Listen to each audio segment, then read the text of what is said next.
Hey everyone, this is Tim from Your Six Studios. Today in this video, I'm going to show you how to hide your gaming history on your Xbox Series X so your friends can't see what game you're playing or what you played in the past. Now to do this, we want to go up to the top and go to Settings, then go to General, and then go to the right and go to Online Safety and Family. Then go to Privacy and Online Safety, then go to Xbox Privacy. Then on here, let's go to Custom and go to View Details and Customize. Then go to Online Status and History. Now under here, we want to go on over to Others Can See Your Game and App History. Decide who can see your game and app history.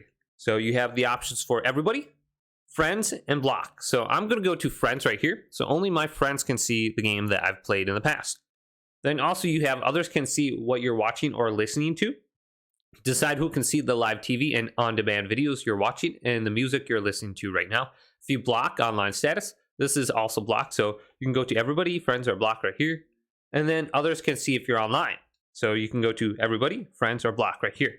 But hopefully this video did indeed help you out. If it did, leave it a big thumbs up. And subscribe to my channel down below for more tech videos coming up next on Your Six Studios.